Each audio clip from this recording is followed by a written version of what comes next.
नमस्कार साथियों, आपका हार्दिक स्वागत है हमारे इस YouTube प्लेटफॉर्म पर, जहां हम चर्चा कर रहे हैं पॉलिटिकल साइंस की, जहां पर हमारा टॉपिक चल रहा है राष्ट्रपति। तो हमने लास्ट क्लास में बात की थी भारत के राष्ट्रपति की। अनुच्छेद 52, भारत का एक राष्ट्रपति होगा। अनुच्छेद 53 की संघ की समस्त कार्यपालिका शक्ति राष्ट्रपति में निहित होगी। अनुच्छेद 54, राष्ट्रपति का निर्वाचक मंडल, इसमें हमने पढ़ा था कि लोकसभा व राज्यसभा के निर्वाचित सदस्य तथा राज्य व केंद्र शासित प्रदेशों की जो विधानसभाएं होती हैं उनके निर्वाचित सदस्य इनके चुनाव में भाग लेते हैं। तो मनोनीत सदस्य होते हैं लोकसभा या राज्यसभा के मनोनीत सदस्य, राज्य विधान सभाओं के मनोनीत सदस्य और विधान परिषदों के सदस्य इसमें भाग नहीं लेते हैं। इसकी चर्चा हमने लास्ट क्लास में की थी। आज हम बात करते हैं उससे आगे। तो राष्ट्रपति की हमारी बात चल रही थी। हमारा टॉपिक है राष्ट्रपति, प्रेसिडेंट। अनुच्छेद 52 में बात किया था हमने कि भारत का एक राष्ट्रपति होगा। ये किसमें लिखा है? अनुच्छेद 52 में लिखा है कि भारत का एक राष्ट्रपति होगा। अनुच्छेद 53 में लिखा है संघ की समस्त कार्यपालिका शक्तियां राष्ट्रपति में निहित होगी। किसमें निहित होगी? राष्ट्रपति में निहित होगी, क्योंकि जितने भी कार्य किए जाते हैं वो राष्ट्रपति से हस्ताक्षर से किए जाते हैं। किसके हस्ताक्षर होते हैं लास्ट में? इस पर राष्ट्रपति के हस्ताक्षर होते हैं। फिर हमने बात की थी राष्ट्रपति का निर्वाचक मंडल। इसमें कौन आता है? राज्यसभा व लोकसभा के निर्वाचित सदस्य, लोकसभा व राज्यसभा के सभी निर्वाचित सदस्य, राज्य व संघ शासित प्रदेशों की विधानसभाओं के सभी निर्वाचित सदस्य। तो याद रखना, इसके निर्वाचन में जो भाग लेते हैं वो केवल निर्वाचित सदस्य भाग लेते हैं। निम्नलिखित राष्ट्रपति के चुनावों में निम्नलिखित व्यक्ति या राष्ट्रपति के चुनाव में भाग नहीं लेते हैं। कई बार एग्जाम में क्वेश्चन आता है कि राष्ट्रपति के चुनाव में भाग लेते हैं तो निर्वाचित सदस्य कौन भाग नहीं लेते हैं? मनोनीत सदस्य। लोकसभा व राज्यसभा के मनोनीत सदस्य राष्ट्रपति के चुनाव में भाग नहीं लेते हैं। राज्य की विधानसभाओं के मनोनीत सदस्य भाग नहीं लेते हैं। और विधान परिषद के जो सदस्य होते हैं, सभी सदस्य, चाहे वो निर्वाचित हो चाहे मनोनीत हो, किसके? विधान परिषद के। जिन जिन राज्यों में विधान परिषद है उस विधान परिषद के निर्वाचित और मनोनीत दोनों ही सदस्य राष्ट्रपति के चुनाव में भाग नहीं लेते हैं। नेक्स्ट हम बात करते हैं अनुच्छेद 55 की। अनुच्छेद 55 क्या है? इसमें बताई गई है राष्ट्रपति की निर्वाचन पद्धति। राष्ट्रपति की निर्वाचन पद्धति किसमें बताई गई है? अनुच्छेद 55 में राष्ट्रपति की निर्वाचन पद्धति बताई गई है। तो पद्धति क्या है? आनुपातिक प्रतिनिधित्व मत प्रणाली। कौन सी है? पद्धति का नाम क्या है? आनुपातिक प्रतिनिधित्व पद्धति। और प्रणाली कौन सी? एकल मत संक्रमणीय प्रणाली है। तो है आनुपातिक प्रतिनिधित्व पद्धति। कौन सी है? आनुपातिक प्रतिनिधित्व पद्धति। वह एकल संक्रमणीय मत द्वारा राष्ट्रपति का निर्वाचन होता है। अनुच्छेद 55 में क्या है? अनुच्छेद 55 में है राष्ट्रपति का निर्वाचन पद्धति, राष्ट्रपति की निर्वाचन पद्धति। अनुच्छेद 54 में पढ़ा राष्ट्रपति की निर्वाचक मंडल। इसमें राष्ट्रपति की निर्वाचन पद्धति की राष्ट्रपति का निर्वाचन किस प्रकार किया जाएगा। तो आनुपातिक प्रतिनिधित्व पद्धति है तथा कौन सा है? एकल संक्रमणीय मत प्रणाली द्वारा, एकल संक्रमणीय मत प्रणाली द्वारा राष्ट्रपति का निर्वाचन होता है। अर्थात राष्ट्रपति का चुनाव अप्रत्यक्ष रूप से होता है। और वो कौन सी पद्धति है? आनुपातिक प्रतिनिधित्व पद्धति है। एकल संक्रमणीय मत प्रणाली के द्वारा राष्ट्रपति का निर्वाचन होता है। इस पद्धति में जीतने के लिए आवश्यक मत चाहिए, वो है n+n+1। किसी व्यक्ति को राष्ट्रपति के चुनाव में जीतना है तो उसके लिए आवश्यकता होती है n/n+1 मत की आवश्यकता होती है। किसकी आवश्यकता होती है? तो किस प्रकार निकाला जाता है? n/n+1+1। ये तो है मतों की संख्या, ये छोटा n स्मॉल है पदों की संख्या। और राष्ट्रपति को चुनाव को जीतने के लिए 50%+1 मत की आवश्यकता होती है। 50%+1, 50% से एक ज्यादा मत चाहिए, वही राष्ट्रपति का चुनाव जीतता है। तो इसमें बताया गया है कि इस पद्धति में, आनुपातिक प्रतिनिधित्व पद्धति में, राष्ट्रपति को चुनाव जीतने के लिए जो आवश्यक मत चाहिए वो क्या है? n/n+1+1। इसमें जो बड़ा n है, कैपिटल n है, वो क्या है? कुल मतों की संख्या और जो छोटा एन है ये तो क्या है, कुल मतों की संख्या क्या है, बड़ा एन, और जो छोटा एन है कुल मत पदों की संख्या वो क्या है, स्मॉल एन। तो ये तो है कुल मत, ये तो क्या है, कुल मत, और स्मॉल एन है ये कुल पद, ये क्या है, कुल पद। तो एन क्या है, बड़ा एन है वो कैपिटल एन है, वो क्या है, कुल मतों की संख्या को शो करता है, और जो छोटा एन है ये कुल पदों की संख्या को शो करता है। तो कुल मतों की संख्या भाग कुल पदों की संख्या प्लस एक के माध्यम से आनुपातिक प्रणाली के माध्यम से क्या निकाला जाता है, राष्ट्रपति का निर्वाचन का पद्धति का उसके जीतने का आवश्यक जो वोट चाहिए उसको निकाला जाता है। और राष्ट्रपति को जीत के लिए कितने चाहिए, 50+1, 50% से एक ज्यादा मत की आवश्यकता होती है। राष्ट्रपति को अपना चुनाव जीतने के लिए 50%+1 वोट की आवश्यकता होती है।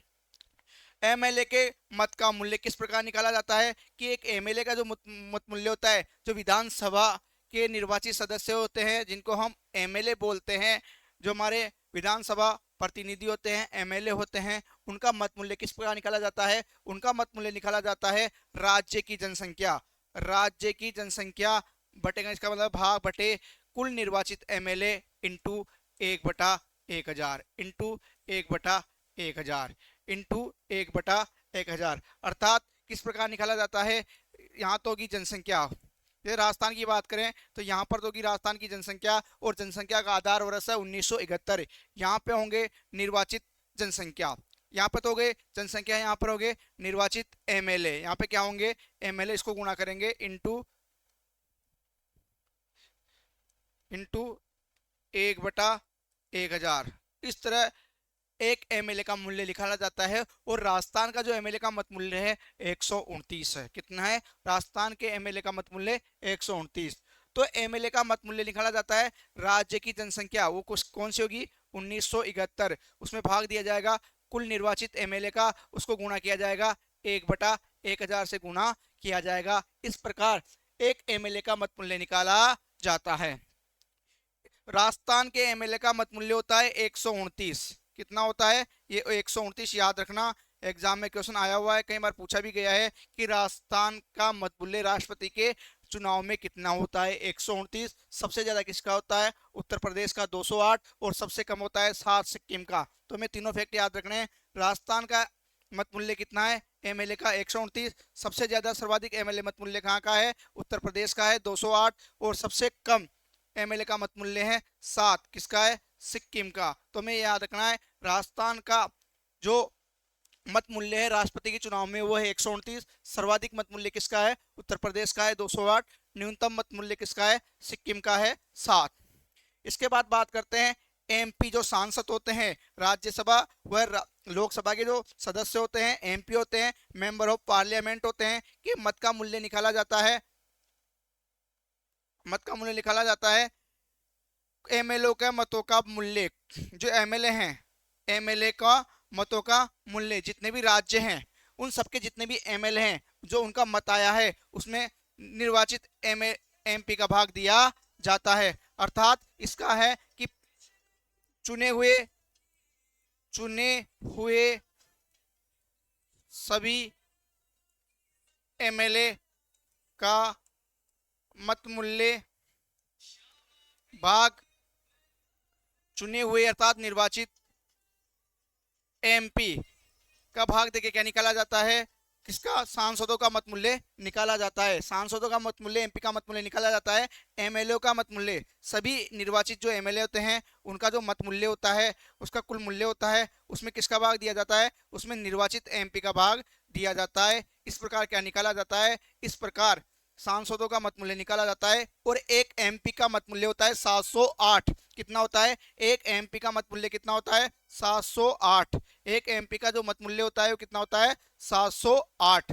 तो हमें क्या याद रखना है, हमें यह याद रखना है कि हमें याद रखना है कि राष्ट्रपति की जो निर्वाचन पद्धति है वो क्या है, आनुपातिक प्रतिनिधित्व पद्धति है, प्रणाली है एकल संक्रमणीय मत प्रणाली, अर्थात राष्ट्रपति का चुनाव अप्रत्यक्ष रूप से होता है, जो जनता द्वारा चुने हुए प्रतिनिधि होते हैं वो राष्ट्रपति के चुनाव में भाग लेते हैं। जो एमएलए का मत मूल्य होता है, एमएलए का मत मूल्य वो कैसे निकाला जाता है, वो निकाला जाता है राज्य की कुल जनसंख्या, राज्य की कुल जनसंख्या, और उसका आधार क्या है? उसका आधार है 1971 की जनसंख्या बटे क्या है? निर्वाचित एमएलए। इसको गुणा किया जाता है 1/1000। इस प्रकार क्या निकाला जाता है? एमएलए का मत मूल्य निकाला जाता है। राजस्थान के एमएलए की बात करें, राजस्थान का मत मूल्य, राजस्थान के एमएलए का मत मूल्य कितना है? राजस्थान के एमएलए का मत मूल्य है 129। सर्वाधिक किसका है? सर्वाधिक है यूपी का, कितना है? 208। न्यूनतम किसका है? सर्वाधिक यूपी का है 208। और न्यूनतम की बात करें तो न्यूनतम है सिक्किम, किसका है? सिक्किम का है, कितना है? 7। और सांसदों का जो मत मूल्य निकाला जाता है, एमपी का मत मूल्य, एमपी का मत मूल्य निकाला जाता है, वो एमपी का मत मूल्य निकाला जाता है निर्वाचित एमएलए का कुल मत मूल्य। जितने भी राज्य हैं वहां से जो एमएलए हैं उनका जो मत मूल्य आता है टोटल, उसमें निर्वाचित एमपी का भाग देकर, उसमें निर्वाचित जो मेंबर ऑफ पार्लियामेंट होते हैं उसका भाग देकर किसका? एमपी का मत मूल्य निकाला जाता है। और एक एमपी का मत मूल्य, एमपी का मत मूल्य कितना होता है? 708। कितना होता है? 708। हमने इसकी बात की, हमने इसकी बात की कि कुल निर्वाचित एमएलए 1/1000 से भाग देकर निकाला जाता है। 129 राजस्थान से, सर्वाधिक 208 यूपी से हैं और सबसे कम 7 सिक्किम से हैं। और एमपी का जो मत मूल्य होता है, एक एमपी का 708 होता है। जो एमएलए होते हैं उनके मतों का कुल मूल्य में कुल निर्वाचित एमपी का भाग दिया जाता है। और ये जो आप बात करते हैं कि राष्ट्रपति को जीतने के लिए 50% एक मत की आवश्यकता होती है, ये क्या होता है? ये क्या होता है? ये इस प्रकार होता है कि जिस प्रकार ये क्या होता है? 50% एक, इसका अर्थ क्या है? इसका अर्थ है कि आपको 50% से ज्यादा एक वोट चाहिए। जैसे मान लो A B C O D, ये 4 जने राष्ट्रपति के चुनाव में खड़े हुए हैं। ऐसा इस एक बार हुआ था कि द्वितीय वरीयता के आधार पर, द्वितीय वरीयता के आधार पर, द्वितीय वरीयता के आधार पर 1969 में वी गिरी को राष्ट्रपति राष्ट्रपति चुना गया था। याद रखना, द्वितीय वरीयता के, अर्थात 1969 में एक कंडीशन ऐसी आई थी कि किसी भी राष्ट्रपति को 50% प्लस एक वोट नहीं मिला था। किस प्रकार? मान लो यहां पर इसको मिले 43% वोट, इसको मिल गए 27% वोट, 43 से 27 हो गए 70, इसको मिल गए 15% वोट और इसको मिल गए 15% वोट। अर्थात यहां पर क्या हुआ? यहां पर यह हुआ कि यहां पर किसी को भी 50% प्लस एक वोट नहीं मिला, अर्थात इन चारों में से कोई भी नहीं जीता। अब क्या होता है? जिसको न्यूनतम प्रसाद 15% ये वोट मिले हैं, इसको हटा दिया जाएगा और जिसके 15% वोट है वो क्या होंगे? इसको बांट दिए जाएंगे। अब इसके 15% वोट है, मान लो ये 15% वोट में से मान लो इसके पास तो आ गए 10% वोट, इसके पास आ गए 7% वोट, सॉरी, इसके पास आ गए 4% वोट और इसके पास आ गया 1% वोट। तो इसके 15% वोट बांट दिए। अब ये क्या हो गया? ये यहां से हट गया। अब हमारे पास 3 बच गए, इसको 10% जोड़े तो ये कितना हो गया? 53। तो ये आसानी से 50% प्लस एक वोट जीत गया, तो ये हो गया विजेता। किसके आधार पर?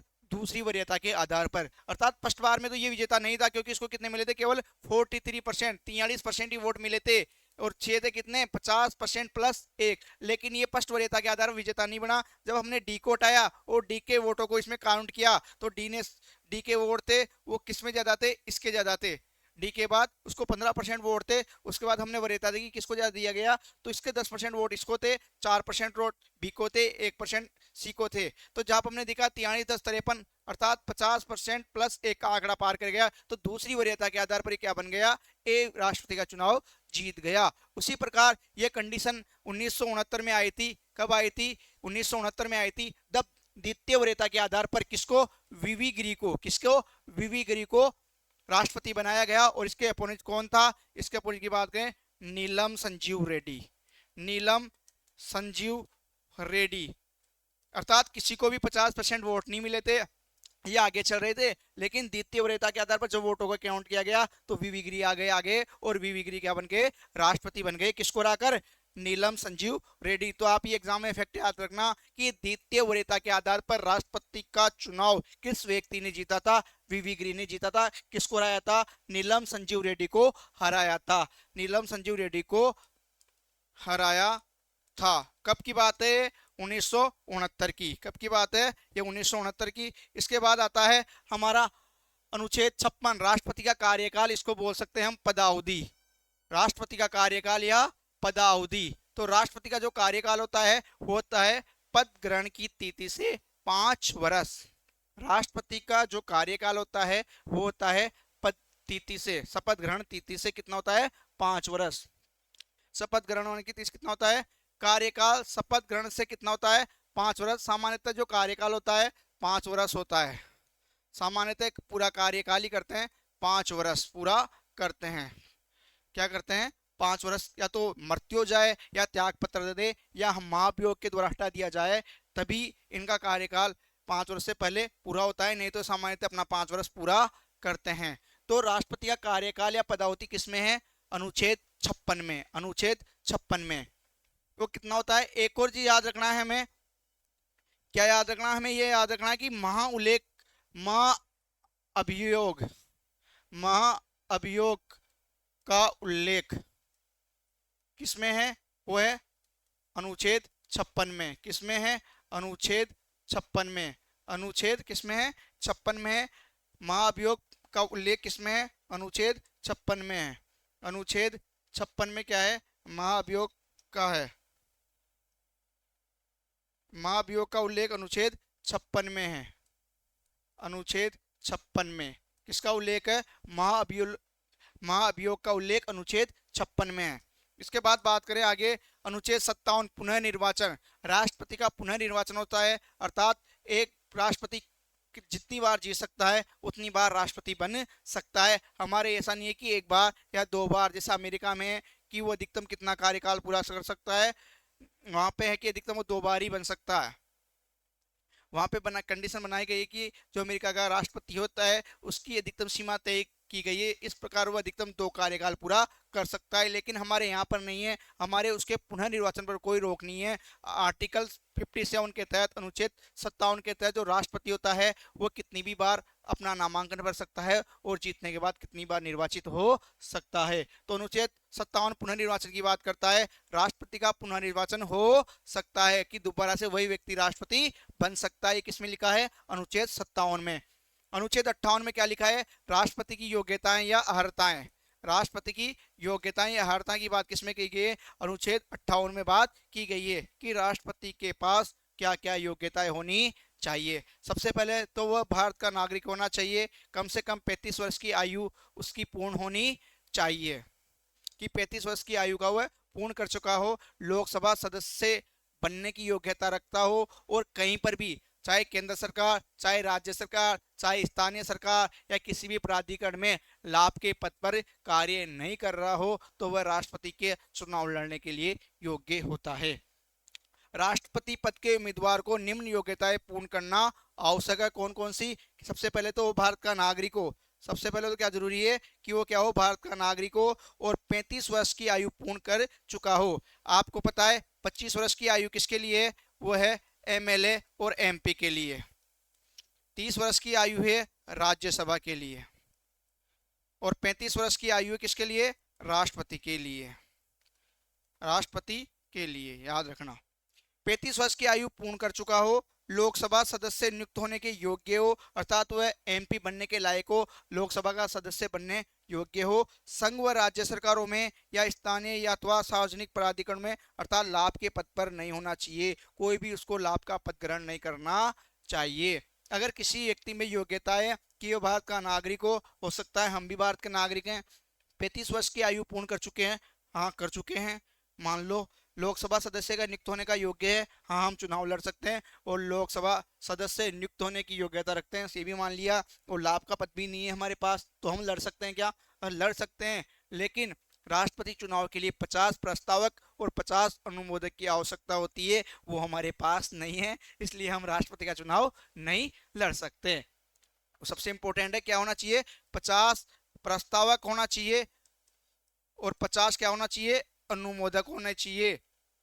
और 15,000 रुपए की राशि आरबीआई या निर्वाचन विभाग में जमा करानी पड़ती है, तो ही हम क्या कर सकते हैं? चुनाव लड़ सकते हैं। ये सब योग्यताएं, लेकिन हमारे पास ये नहीं है दोनों, कि हमारा प्रस्ताव कौन देगा, 50 अनुमोदक कौन होंगे, ये हमारे पास नहीं है। जिस व्यक्ति में ये योग्यताएं होती है वो क्या कर सकता है? तो योग्यताएं बताई गई है कि भारत का नागरिक हो, 35 वर्ष की आयु पूर्ण कर चुका हो, लोकसभा सदस्य नियुक्त होने की योग्यता रखता हो और लाभ के पद पर, चाहे वो केंद्र सरकार में, राज्य सरकार में, स्थानीय सरकार के या सार्वजनिक प्राधिकरण में, लाभ के पद पर नहीं होना चाहिए। इसके बाद आता है अनुच्छेद 59, उसमें बताई गई है शर्तें। राष्ट्रपति के लिए शर्तें किसमें बताई गई है? अनुच्छेद 59 में राष्ट्रपति पद की शर्तें बताई गई है। राष्ट्रपति के लिए शर्तें किसमें? अनुच्छेद 59 में। अनुच्छेद 59 में क्या है? राष्ट्रपति के लिए शर्तें। इसके बाद अनुच्छेद 60, इसमें है राष्ट्रपति की शपथ। अनुच्छेद 60 में क्या है? राष्ट्रपति की शपथ। राष्ट्रपति क्या करता है? राष्ट्रपति सत्यनिष्ठा और ईश्वर की श्रद्धापूर्वक कर्तव्य पालन की, संविधान व विधि के क्या करने की? परिरक्षण, संरक्षण व प्रतिरक्षण करने की और जनता में नियत रहने की क्या करता है? वो शपथ लेता है। तो अनुच्छेद 59 में है राष्ट्रपति की शर्तें, अनुच्छेद 60 में राष्ट्रपति की शपथ। अनुच्छेद 60 में क्या है? राष्ट्रपति की शपथ। तो वो किसकी शपथ लेता है? ईश्वर व सत्यनिष्ठा की, श्रद्धापूर्वक पद का कार्यपालन करने की, संविधान व विधि के, संविधान व विधि का क्या करता है? वो संविधान व विधि का करता है एक तो परिरक्षण, क्या करता है वो? परिरक्षण। एक तो परिरक्षण करेगा, एक उसका संरक्षण करेगा संविधान व विधि का, और इसका क्या करेगा? प्रतिरक्षण। तो याद रखना, वह संविधानिक कर्म पूछा जा सकता है, तो क्या करता है? संविधान विधि का परिसर और प्रतिरक्षण करता है। परिसर प्रति, इससे आगे लगा दो रक्षण। तो क्या करता है? देखो, परिरक्षण करता है, संरक्षण करता है और प्रतिरक्षण करता है। किसका? संविधान व विधि का। किसका करता है? संविधान व विधि का क्या करता है? वो परिरक्षण करने का कार्य करता है, संरक्षण करने का कार्य करेगा और क्या करेगा?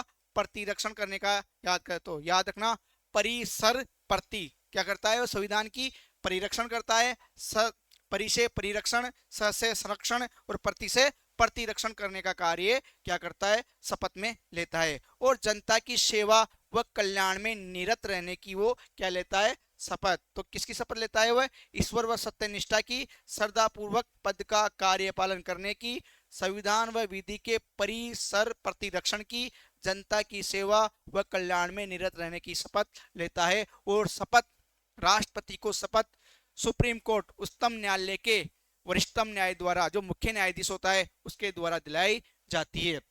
शपथ किसके द्वारा दिलाई जाती है? शपथ राष्ट्रपति को शपथ जो सुप्रीम कोर्ट का क्या होता है? सुप्रीम कोर्ट के सीजेआई, जो मुख्य न्यायाधीश होता है, उसके द्वारा इसकी अनुपस्थिति में, इसकी अनुपस्थिति में, इसकी अनुपस्थिति में किसके द्वारा दिलाई जाती है?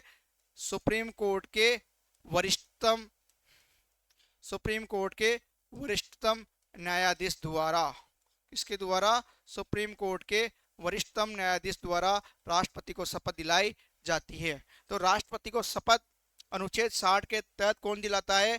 सुप्रीम कोर्ट का मुख्य न्यायाधीश। अगर वो वहां पर नहीं है, वो उस समय अनुपस्थित है, तो जो सुप्रीम कोर्ट का वरिष्ठतम न्यायाधीश होता है उसके द्वारा राष्ट्रपति को शपथ दिलाई जाती है। उच्चतम न्यायालय के मुख्य न्यायाधीश या उसकी अनुपस्थिति में, यहाँ पर लिखा हुआ है अनुपस्थिति, उसकी अनुपस्थिति में, अर्थात उपस्थित न होने पर, अर्थात क्या होगा इसका मतलब?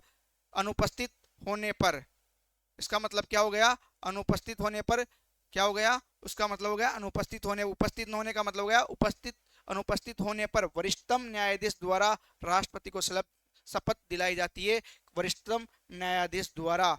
यदि मान लो राष्ट्रपति वहां पर उपस्थित नहीं है, वो क्या है? अनुपस्थित है, उपस्थित न होने का मतलब गया अनुपस्थिति होने पर वरिष्ठतम न्यायाधीश द्वारा राष्ट्रपति को शपथ दिलाई जाती है। यह था अनुच्छेद 60। अनुच्छेद 61 क्या है? अनुच्छेद 61 में महाअभियोग की प्रक्रिया है। महाअभियोग शब्द का उल्लेख किसमें? अनुच्छेद 56 में। याद रखना, महाअभियोग शब्द का उल्लेख पूछे एग्जाम में क्वेश्चन आए कि महाअभियोग शब्द का उल्लेख किसमें किया गया है, तो अनुच्छेद 56, अनुच्छेद 56। और महाअभियोग की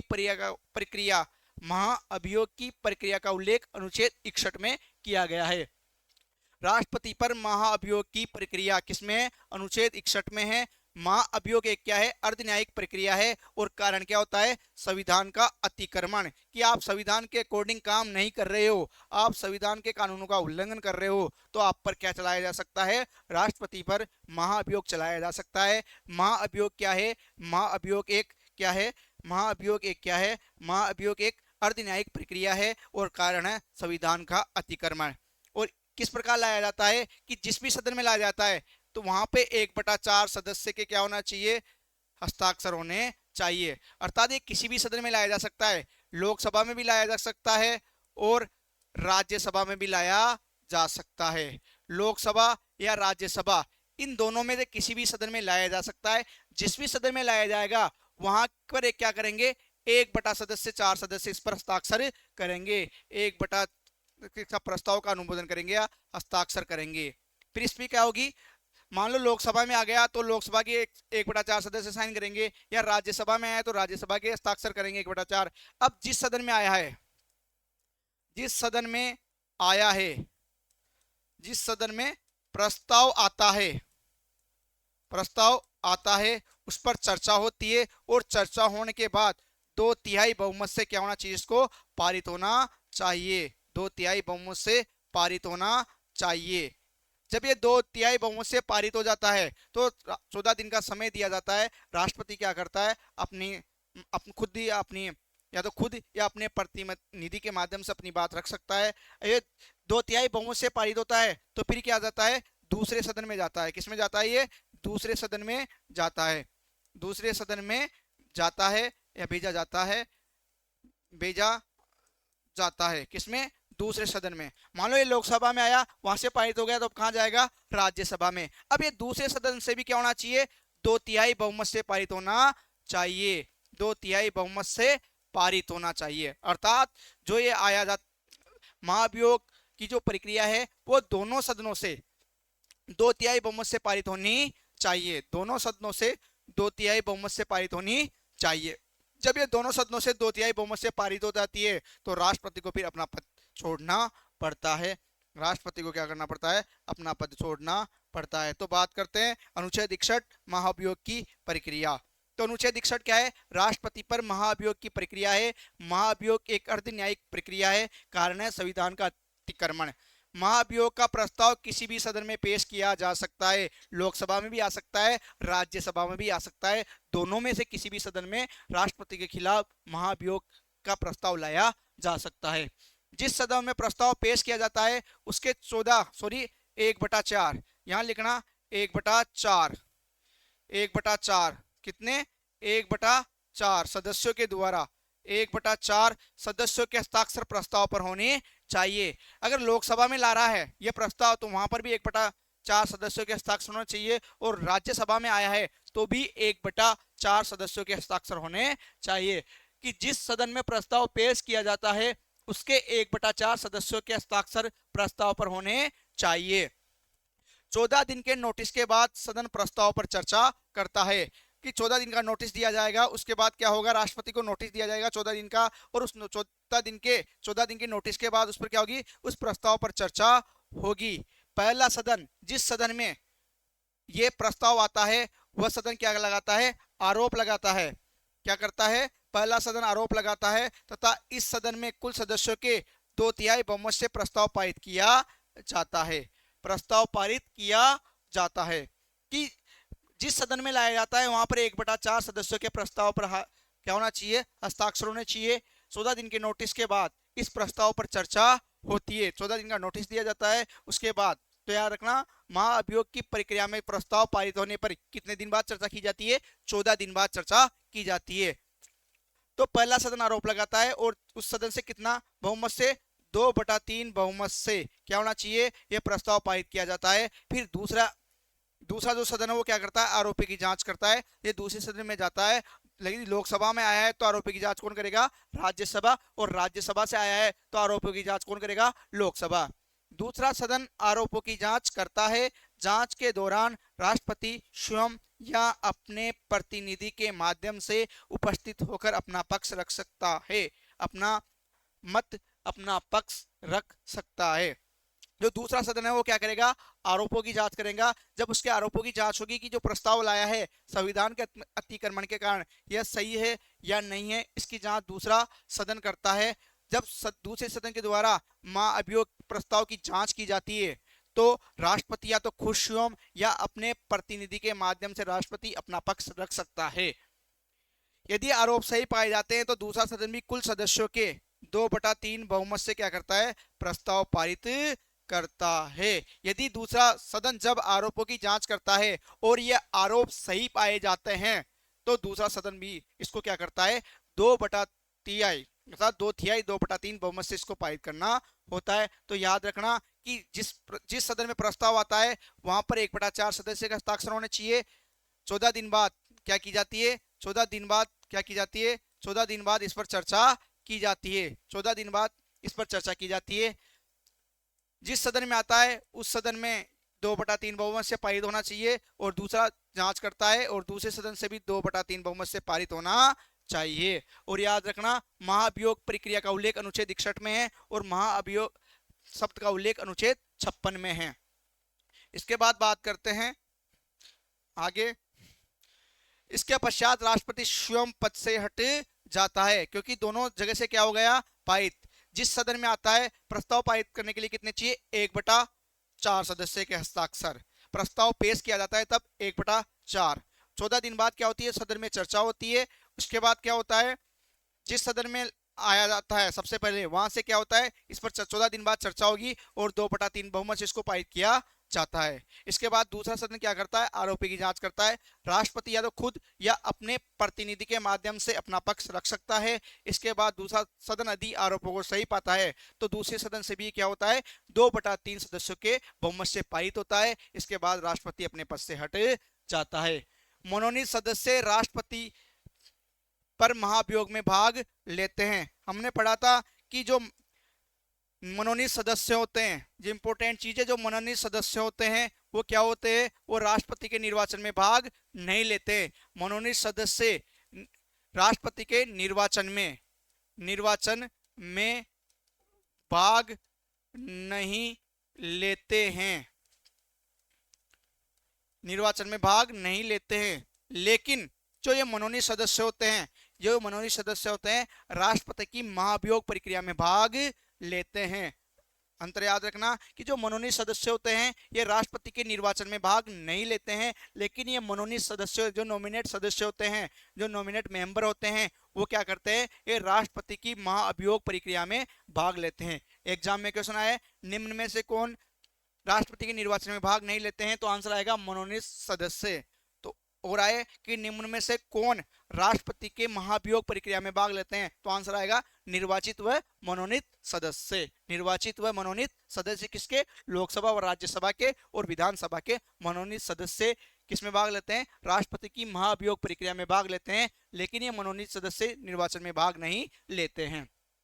अनुच्छेद 62 है आकस्मिक रिक्तियां, कि राष्ट्रपति का जब क्या हो जाएगा, कार्यकाल पूरा हो जाएगा या पद खाली हो जाएगा तो उसके 6 महीने के अंदर अंदर क्या कराना चाहिए, चुनाव करवाना चाहिए।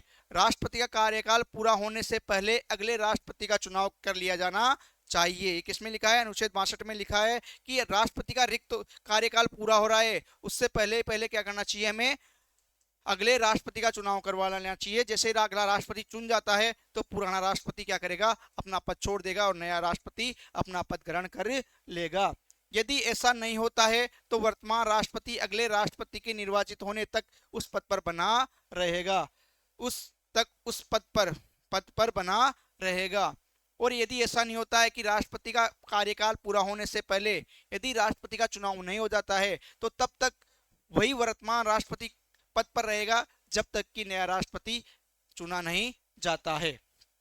यदि राष्ट्रपति का पद रिक्त हो जाए अर्थात त्याग पत्र से, मृत्यु से या महाभियोग के कारण, तो अगले राष्ट्रपति का निर्वाचन यथाशीघ्र हो जाना चाहिए। कितने महीने के अंदर? 6 माह के भीतर अवश्य हो जाना चाहिए। ये इंपॉर्टेंट चीजें याद रखना कि राष्ट्रपति का जो चुनाव होता है वो हमें खाली नहीं रह सकता, 6 महीने के अंदर अंदर राष्ट्रपति का चुनाव करवाना चाहिए। यदि उसने त्याग पत्र दे दिया हो, यदि वो उसकी मृत्यु हो गई हो, यदि महाभियोग के कारण उसको समय से पहले हटाया गया हो, त्याग पत्र देगा तो भी समय से पहले हटेगा, मृत्यु होगी तो भी समय से पहले हट रहा है, और महाभियोग के कारण भी क्या हो रहा है? समय से पहले हट रहा है। तो उस कंडीशन में 6 महीने से ज्यादा समय नहीं लगाया जा सकता। 6 महीने के भीतर भीतर राष्ट्रपति के चुनाव करवाने होते हैं और अगला राष्ट्रपति बनाया जाता है। और कार्यकाल समाप्त होने से पहले पहले क्या किया जाता है? राष्ट्रपति का चुनाव कर लिया जाता है। राष्ट्रपति का पद खाली नहीं रहता है। यदि ऐसा होता है तो अगला राष्ट्रपति बनने तक वर्तमान राष्ट्रपति ही कार्य करता है। अब हम बात करते हैं चुनाव से संबंधित कुछ महत्वपूर्ण बात की। इसमें हम लिख सकते हैं आकस्मिक रिक्तियां भी बताई गई है कि किस कंडीशन में ये खाली रह सकता है। ये अनुच्छेद 62 में आकस्मिक रिक्तियां की रिक्त होने पर कितने महीने के अंदर? 6 महीने के अंदर अंदर क्या कराना चाहिए? चुनाव। एग्जाम में क्वेश्चन आया हुआ है और हो सकता है आपके एग्जाम में भी आ जाए कि राष्ट्रपति का पद रिक्त होने पर कितने माह के भीतर चुनाव करवाना अनिवार्य है, तो उसका राइट आंसर आएगा 6 माह, अनुच्छेद 62 के तहत बताया गया है। आगे है चुनाव संबंधी महत्वपूर्ण तथ्य, कि चुनाव संबंधी कुछ महत्वपूर्ण तथ्य हैं वो हम बात करेंगे। तो लोग राष्ट्रपति व उपराष्ट्रपति के चुनाव की जो अधिसूचना जारी करता है वो करता है निर्वाचन आयोग। लोकसभा व राज्यसभा के चुनाव की अधिसूचना जारी करता है राष्ट्रपति, और राज्य विधानसभाओं व विधान परिषद की अधिसूचना जारी करता है राज्यपाल। राष्ट्रपति का चुनाव चुनने के लिए 50 प्रस्तावक और 50 अनुमोदक होनी चाहिए, और 15,000 की राशि आरबीआई या चुनाव आयोग में जमा करवाई जाती है। और इसके बाद बात करें हम कि राष्ट्रपति व उपराष्ट्रपति के चुनाव की अधिसूचना चुनाव आयोग द्वारा जारी की जाती है। ध्यान रखना किसके द्वारा? राष्ट्रपति और उपराष्ट्रपति के जो चुनाव होते हैं उसकी अधिसूचना कौन जारी करता है? चुनाव आयोग। कौन जारी करता है? चुनाव आयोग। एग्जाम में क्वेश्चन पूछा जाए आपसे कि राष्ट्रपति व उपराष्ट्रपति के चुनाव की अधिसूचना कौन जारी करता है, तो उसका राइट आंसर आएगा चुनाव आयोग द्वारा। लोकसभा व राज्यसभा, लोकसभा व राज्यसभा के ही जारी की जाती है। लोकसभा और राज्यसभा के चुनाव की अधिसूचना राष्ट्रपति द्वारा जारी की जाती है। लोकसभा और राज्यसभा के निर्वाचन की अधिसूचना